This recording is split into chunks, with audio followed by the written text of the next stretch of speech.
Thought I'd do a quick video on my own AV receiver that I've modified recently.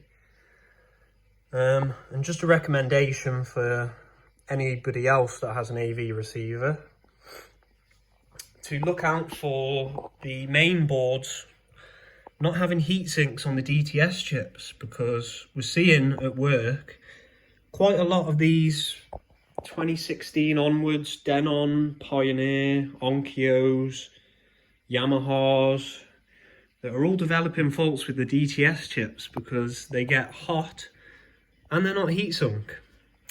And plus the board's sat on top of all the rest of the stuff down there, like the bridge rectifier and the regulator circuits. So there's a load of heat being chucked up into the board, and the chip runs hot itself. They don't heat sink it. And they should have heat sinked them with a fairly big heat sink, because these little chips get hot.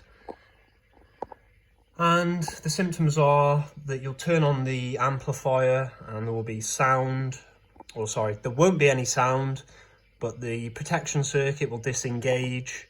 Everything will be acting normal, but there'll just be no sound on the analog or the HDMIs.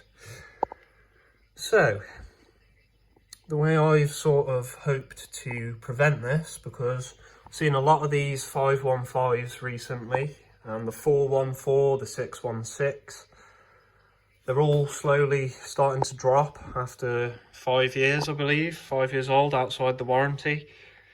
And it's pretty shocking, really. It should have been recalled, because, and I don't know how they haven't clocked on to this yet, that there's a massive problem with these chips failing on 700, 800, 900 pound receivers after 5 years of use. You know, it's not good. I know it keeps the market going, but these receivers are expensive and they're dying after a few years of use, and it's really sad to see, because a lot of them end up getting scrapped if you can't get a direct replacement for that chip, or a reball doesn't fix it.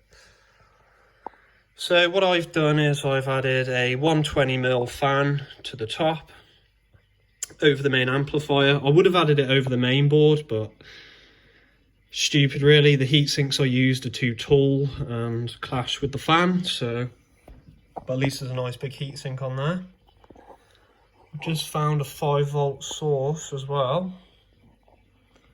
Probably not the best of ideas, but it's a constant 5 volts.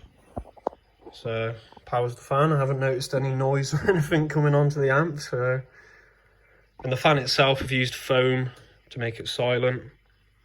Use some nice pan head screws. I've got this one at the back here because there's a bit of wood sat on the top where the Zeppelin sits, and I'm just using that to just circulate a bit of air, just keep a bit of air going over the top of it, you know, just to help it out, because these use about 500 watts and they get hot. I don't understand why these cheaper ones weren't fan cooled from factory. They should have been, but what can you expect? So anyway, now I know there can be the concern here of the temperature of the transistors. Obviously, because the fan's running constantly, as soon as power's applied, you can argue, well, the transistors, they're not going to get up to temperature properly, and the idle current circuit's going to be running all the time. Okay, that is an argument, but the way I use this thing, nah, it's going to get warm, so I haven't got to worry about that. There you go. It's a good amount of air coming from that fan at 5 volts.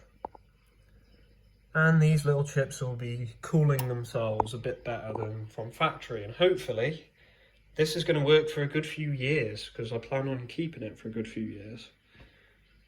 So what I'm going to do is just put some music on for a bit and hopefully get a fairly accurate reading with my little temperature gun and just show you guys that this gets hot.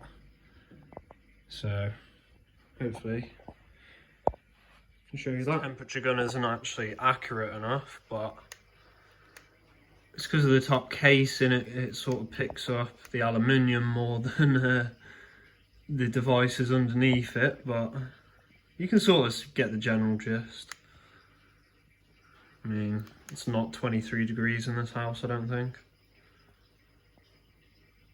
But yeah, it kicks out some heat, so just some modifications and advice if you have an AV receiver, because you want to keep them running as long as you can, because they're not cheap to replace. And you don't want to have to go through the inconvenience of having to replace one every like 5 years or so. So that's basically what I've done, is I've added heat sinks and fans, and hopefully this Onkyo will be running for a good few more years. So thanks for watching.